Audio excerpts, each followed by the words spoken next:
está no ar mais um Brasil Café.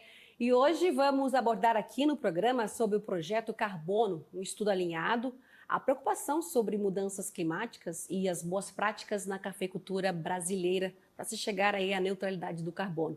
E meus convidados de hoje são a Silvia Pisol, que é gestora de responsabilidade social e sustentabilidade do Secafé. Tudo bom, Silvia?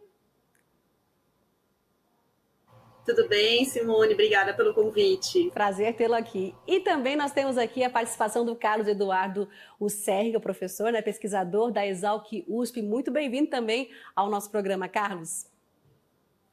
Muito obrigado, sou eu quem agradece, Simone, a oportunidade. Que bom tê-los aqui com a gente hoje. Então, Silvia, eu já começo com você, querendo que você fale um pouco mais quando surgiu a ideia do projeto, E ele já foi finalizado, mas quanto tempo de estudo aí até se chegar aos resultados finais? Bom, esse projeto ele foi uma iniciativa do Comitê de Responsabilidade Social e Sustentabilidade do Secafé, que reuniu um grupo de exportadores que está acompanhando atentamente essas tendências aí internacionais, onde se busca uma transição para uma economia global mais verde, e onde a governança socioambiental tem tido um papel cada vez mais relevante no direcionamento de fluxos de comércio e também do comportamento dos consumidores dos cafés do Brasil, frente a todas essas discussões e também na iminência no ano passado, de realização da COP26, onde já havia essa expectativa que fossem tomadas decisões importantes, o Secafé tomou essa iniciativa de desenvolver o projeto, formando essa parceria com o Imaflora e com o professor Carlos Eduardo Usserri, aqui presente, e o projeto teve início de fato lá em julho de 2021, quando formamos aí um petit comitê dentro do nosso comitê de responsabilidade social e sustentabilidade, um grupo aí específico de exportadores de café para ajudar nesse desenvolvimento do projeto, que teve uma fase de campo importante, para mensurar sequestro de carbono, essa fase liderada aí pelo professor Serri, e esses exportadores fizeram a ponte até os produtores rurais e as fazendas de café. Professor, então fala para a gente a metodologia, como foi aplicada esse estudo aí no campo? Olha, esse estudo foi muito interessante porque, como você bem disse, a gente teve a oportunidade de fazer as avaliações em condições de campo. Então, o estudo como um todo, ele tem duas partes e o objetivo é a gente retratar o balanço de carbono na cafeicultura. E aí, para o pessoal que está nos assistindo, o que é o balanço? Como todo balanço, são entradas e saídas, saídas nas formas de gases do efeito estufa, então que saem de processos associados à produção do café, e entradas a gente chama de sequestro de carbono. Esse termo às vezes meio estranho, sequestro, mas nesse caso é bom. É retirar gás da atmosfera, o CO2, por exemplo, que em excesso está causando aquecimento global, e mobilizar, absorver pela planta, isso é feito via fotossíntese, e uma parte desse carbono da planta, seja da parte aérea da planta ou das raízes, transferido para o solo, e no solo pode ganhar uma estabilidade. Então veja, o objetivo desse estudo foi o balanço, avaliar o balanço de carbono. Para isso, em condições de escritório, nós fizemos uma série de cálculos para estimar a quantidade de gases do efeito estufa dentro da fazenda, emitidos para a atmosfera no processo de produção de café, e também dentro da fazenda, fomos lá ao campo, coletamos amostras de planta e de solo, para podermos então calcular o segundo membro da equação do balanço, que é o sequestro. Agora, Silvia, fala para a gente, então, como foi a escolha desses produtores aí, das propriedades, como é que foi feita essa equação aí para se escolher e para se chegar até, como o professor falou, para se chegar até a propriedade dele e começar a fazer esse balanço aí no campo? Bom, Simone, o estudo ele foi desenvolvido em uma amostra de 40 fazendas produtoras de café de Minas Gerais, né? Esse projeto piloto que o Secafé desenvolveu teve aí o foco em Minas Gerais. Essas fazendas, elas foram distribuídas nas 3 principais regiões produtoras, sul de Minas, Cerrado e Matas de Minas, tá? E elas foram escolhidas de acordo com uma matriz de critérios técnicos que foram aí definidos, né, nesse comitê formado com os exportadores de café, em conjunto com o professor Ado Serri e com a equipe de especialistas do Imaflora, né?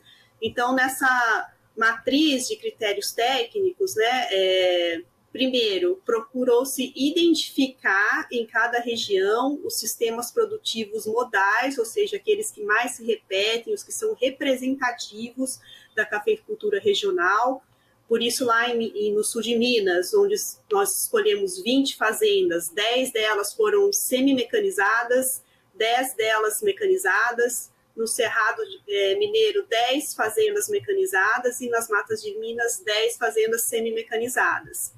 Dentro dessas amostras de fazendas por região e por sistema produtivo, as fazendas foram divididas equitativamente em fazendas que adotam um cultivo mais convencional e fazendas que já adotam algumas práticas descarbonizantes, ou seja, que favorecem o sequestro de carbono pelo solo, né, e no solo e na planta, né? Isso foi chamado amostra de fazendas boas práticas. Isso porque o projeto ele teve esse enfoque, né, também de calcular a contribuição da adoção dessas boas práticas descarbonizantes, né, no balanço de carbono da cafeicultura.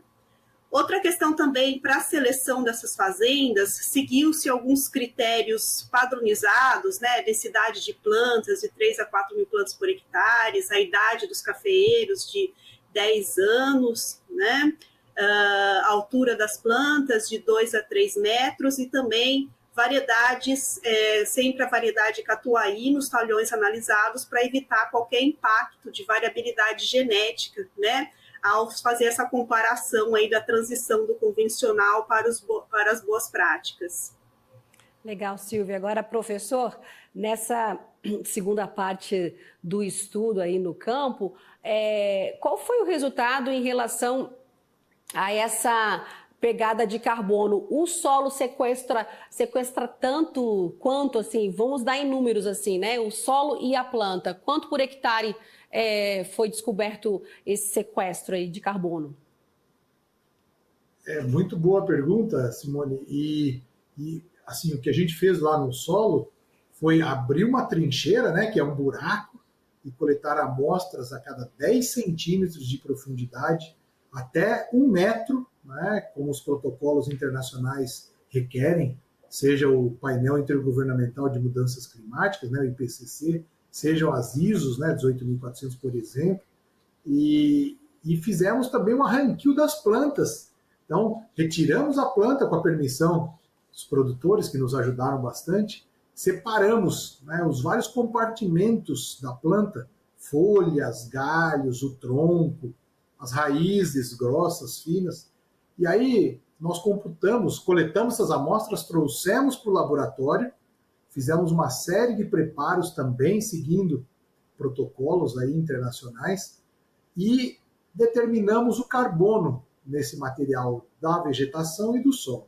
E aí, respondendo a sua pergunta, depois desse contexto, no que a gente obteve, né, esse material, nós vimos que a gente transforma todos esses valores, sabe, Simone e demais colegas, em CO2 equivalente. Por quê? Porque a primeira parte da equação do balanço está em CO2, né, que são as emissões de gases. Então, nós vimos que num hectare, né, a quantidade de CO2 sequestrado nas plantas foi em torno de quase 6 toneladas de CO2 equivalente. Para ser mais preciso, 5,96, né, toneladas de CO2 equivalente. No solo, essa quantidade foi em torno de 6,3 toneladas de CO2 equivalente.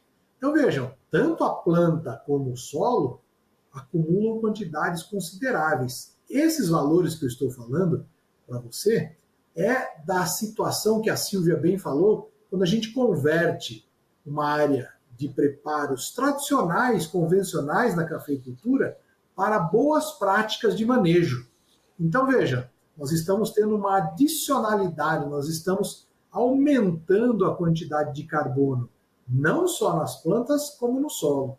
É de se considerar que mesmo com não adoção de boas práticas, com práticas tradicionais na cafeicultura, a planta também acumula. E nós vimos em torno de 3,4 toneladas de CO2 equivalente. Então vejam, a mensagem aqui é: a planta do café, porque faz fotossíntese, retira da atmosfera CO2, imobilizando nos tecidos vegetais, já é uma sequestradora de carbono, já acumula carbono. Isso já faz com que esse acúmulo de carbono seja maior do que as emissões associadas no cultivo do café. Portanto, é um balanço benéfico. A gente fala que é um carbono negativo, com um impacto positivo sobre o ambiente. Carbono negativo significa nós estamos mais sequestrando do que emitindo. Então é benéfico. O clima agradece. Na questão da adoção de boas práticas de manejo, esse valor for mais ainda negativo, significa que é mais positivo sobre o ambiente, é mais benéfico. Então esses valores aí da cafeicultura tradicional já são interessantes, já há um nível alto, né? A gente chama uma referência alta da cafeicultura. Agora, com boas práticas de manejo, nós estamos no nível mais alto ainda. Então é um estímulo para que mais e mais produtores de café continuem o bom trabalho, mas ainda adotem, quando possível, as melhores práticas de manejo e, como consequência, sequestrem mais carbono na vegetação e no solo, e que, quando comparadas com as emissões, mostra aí um balanço muito interessante, né? Mostrando o papel aí da cafeicultura como parte da solução nesse contexto de mudanças climáticas. Isso é muito importante e precisa ser valorizado aí não só aqui no Brasil, mas também pelos mercados internacionais. É verdade, professora. Agora, Silvia, esse trabalho todo aí, né, de vocês, contou com, como vocês estão falando aqui para a gente, a participação fundamental do nosso produtor brasileiro, né? Se a cafeicultura ela está mitigando todo esse carbono aí, grande parte desse trabalho vem deles, né? E cada vez mais, como o professor falou, ok, já fazemos, a cafeicultura já faz isso, mas incentivar cada vez mais esse trabalho pela sustentabilidade, não é mesmo, Silvia? Com certeza, e buscar a valorização de todo esse esforço aí fantástico que o produtor brasileiro tem feito para a conservação ambiental. Assim, já sabemos, mas não custa lembrar, né? O produtor brasileiro ele tem que desenvolver a sua atividade de acordo com uma das mais rígidas legislações ambientais do mundo, né? E por isso é o resultado que a gente tem nesse projeto, esse resultado carbono negativo. E quando eu falo também da mais rígida legislação ambiental do mundo, lembrando lá do nosso Código Florestal, que está completando 10 anos, esse foi um componente que o Secafé pediu especificamente, né, ao Imaflora para incluir no projeto, para que fosse mensurado a quantidade de carbono estocada nas áreas de preservação da vegetação nativa dentro das propriedades rurais, né? E a gente teve também esse resultado muito interessante. Ele não foi incluído no balanço, mas é um resultado importante para a gente divulgar lá fora, que para cada hectare de café cultivado na nossa amostra de fazendas, temos 50 toneladas de carbono estocadas, né, na forma de reserva legal e área de preservação permanente, ou seja, um serviço ambiental muito relevante que os nossos produtores prestam à sociedade, e o Secafé vai usar esses dados para reforçar aí os trabalhos que tem feito de promoção da imagem da cafeicultura brasileira, aí, valorizando esse esforço do produtor. E, professor, e valorizar esse esforço do produtor, o que poderia ser melhorado em relação a quando a gente fala da pegada do carbono? O que a gente pode avançar mais em projetos, estudos, no campo mesmo, para mostrar para o mundo, ok, já fazemos, mas podemos avançar cada vez mais? Olha, em qualquer processo produtivo, há sempre possibilidades de melhorias. A cafeicultura já é um setor, né, de produção da agricultura que já tem níveis muito bons, né, tecnologicamente falando, e com esses cuidados aí sob o ponto de vista da sustentabilidade. Mas sempre há como melhorar. Eu apontaria aqui alguns exemplos, né, e que alguns produtores já fazem e outros talvez possam, dependendo da situação, também implementar.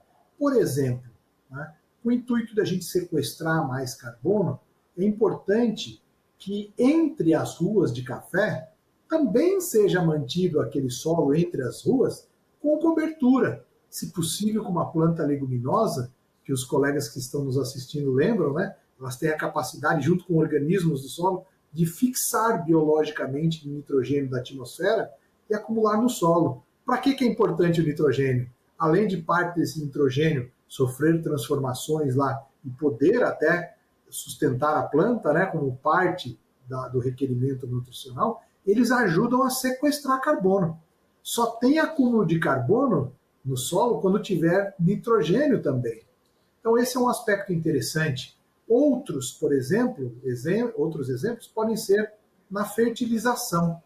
Quando a gente usa fertilizantes, né, de forma mais racional, e a cafeicultura já faz isso, né, mas se a gente trocar uma fonte, por exemplo, inorgânica convencional, por uma fonte inorgânica mais moderna, onde a liberação dos elementos é feita de forma mais paulatina, quando há algum insumo ali associado, algum produto, por exemplo, como inibidores, né, que emitem menos gases para a atmosfera, ou que a gente transita de uma fonte inorgânica para uma organomineral ou orgânica, são opções que às vezes são possíveis de serem adotadas, alguns já adotam, que emitem, por exemplo, menos gás para a atmosfera.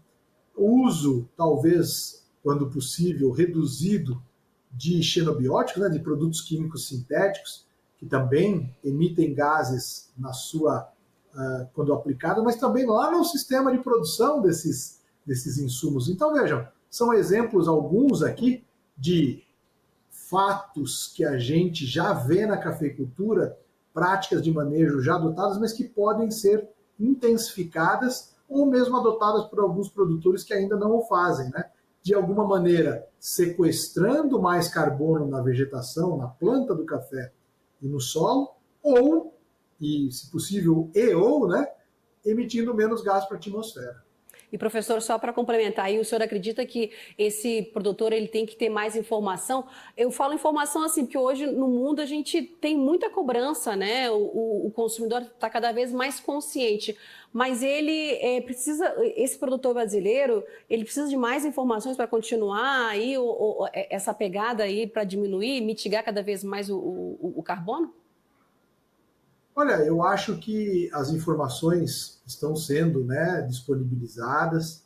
O próprio Secafé, eu venho acompanhando e aprendendo aí com a Silvia e os outros colegas do Secafé, tem feito um trabalho fantástico, né, de levar essas informações junto com outros parceiros, né, para que o produtor mais e mais conheça essas possibilidades. Tem uma questão de oportunidade também para esses produtores, né, implementarem essas melhores práticas de manejo. Como você bem disse, Simone, são eles que estão lá na linha de frente. É graças a ele que nós temos esse papel benéfico, né? As universidades, os centros de pesquisa, eles avaliam e sugerem, né? O pessoal da extensão faz esse papel extraordinário de levar informação de tecnologia para os produtores, mas quem adota e quem está lá na linha de frente são os produtores. E nós tivemos a oportunidade de conhecer alguns deles e ver como alguns estão ávidos, né, para cada vez mais adotar essas práticas aí de manejo mais sustentáveis. Alguns deles, como em todo o setor, vão fazer isso com o passar do tempo, vendo aqueles que fizeram essas adoções e estão colhendo bons resultados, eles ficam motivados aí a partir de um grupo de produtores que mais rapidamente adotam essas práticas de manejo. Então, eu tenho certeza que como a cafeicultura já está num nível bastante elevado, né, de sustentabilidade, mais e mais pode ser feito e os produtores vão sendo motivados aí para cada vez mais adotar essas boas práticas. Com certeza. Agora, Silvia, a gente pode dizer então que a produção e também a preservação, elas conseguem andar muito bem alinhadas, né, pelas boas práticas aí. Agora, o projeto de vocês, do Secafé, liderado pelo Secafé, é uma ferramenta que ajuda, que mostra ao mundo, né, a esse consumidor tão exigente aí, que é possível sim continuar com as boas práticas para se chegar a um denominador comum, né, pela sustentabilidade? Com certeza, Simone, os dados aí do projeto, né, que foram também aí gerados e calculados pelo professor Alducerri, pelo Imaflora, nos trazem aí uma oportunidade de trabalho enorme, né? O Secafé tem como um dos objetivos primordiais aí fazer a promoção da imagem da cafeicultura brasileira, e veja assim que dados interessantes que nós temos para estar trabalhando junto a esses mercados mais exigentes, que valorizam a governança socioambiental aí como fator de decisão no consumo, né? Alguns estudos recentes que foram publicados mostram, né, que consumidores europeus, né, estão muito atentos, né, estão ligando, né, a origem de produto e já fazendo uma conexão direta, origem, impacto ambiental. Então, veja bem, a gente está mostrando que o café de origem Brasil tem um impacto positivo para o meio ambiente e que ele ajuda a mitigar as mudanças climáticas. Esses consumidores também, esses estudos têm mostrado que eles têm esse interesse, né, de ampliar o consumo, né, de produtos identificados como carbono neutro, né, e alguns deles estão dispostos a pagar um pouco mais para isso. Então, ao fazer essa promoção da imagem, estamos automaticamente trabalhando aumento de demanda e algumas oportunidades de agregação de valor ao café brasileiro. Silvia, aumenta a demanda, abrem-se mais portas, né? O Brasil ampliar as fronteiras, né? Cada vez mais ampliar esses mercados que estão aí ávidos, né? Por soluções assim conscientes, não é mesmo? Com certeza, né? Assim, existe uma grande preocupação hoje, né? Que impacto sobre mudança climática, o que tem sido feito ao longo das cadeias de valor para mitigar isso, mitigar aquecimento global. E a gente está mostrando aqui que, no nosso estudo, esse café, para cada tonelada de café produzido, está sendo retirado 3,79 toneladas de carbono da atmosfera. Veja só que fato positivo, né? Que contribuição positiva do café brasileiro para a questão das mudanças climáticas. E, professor, também tudo isso acaba sendo um grande desafio em relação ao pagamento pelos serviços ambientais prestados, não é? Exatamente. Eu vejo, sabe, Simone e colegas, que esse é um bônus. O pagamento por serviços do ecossistema, o carbono é um deles, é uma consequência. Nenhum desses produtores, eu imagino que nenhum dos setores, como minha opinião, deve focar o carbono. Não é esse.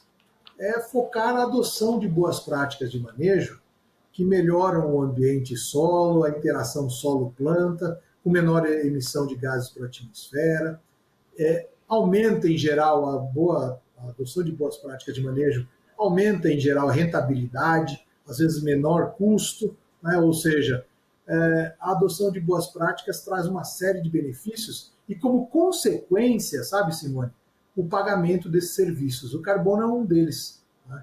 Agora, é uma consequência por quê? Porque uma vez adotadas essas boas práticas, é natural, é consequência que o carbono vai ser acumulado na planta e no solo, e aí tem um reconhecimento, né? Uma monetização como assim, o reconhecimento mesmo pela adoção das práticas por parte dos produtores. Então, esse é o objetivo, é cuidar bem do sistema natural, da interação solo, planta, atmosfera, e, como consequência, um bônus aí sobre o ponto de vista de monetização. Então é isso, né, Silvia? Focar nas boas práticas, porque a consequência vai chegar e, como bem o professor falou, esse produtor vai acabar sendo monetizado pela prática, pelas boas práticas que ele vem empregando, né, Silvia?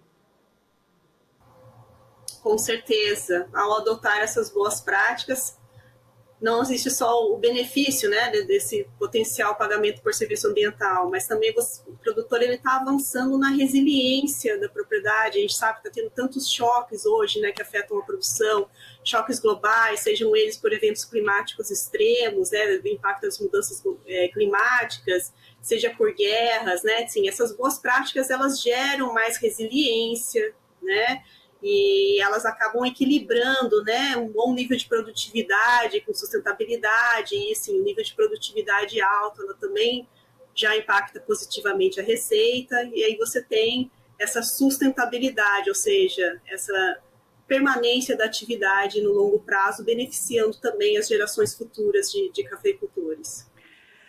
Bem, gente, infelizmente o tempo aqui do programa, infelizmente mesmo, viu? Já encerrou, mas eu fico muito feliz por ter tido esse bate-papo com vocês, pessoas excelentes aí, né? Um projeto maravilhoso aí que mostra ao mundo que a cafeicultura brasileira é sustentável, sim.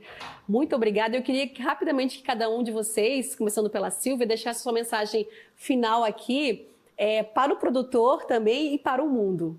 Silvia. Obrigada, Simone. Foi um prazer compartilhar aqui com você o nosso estudo.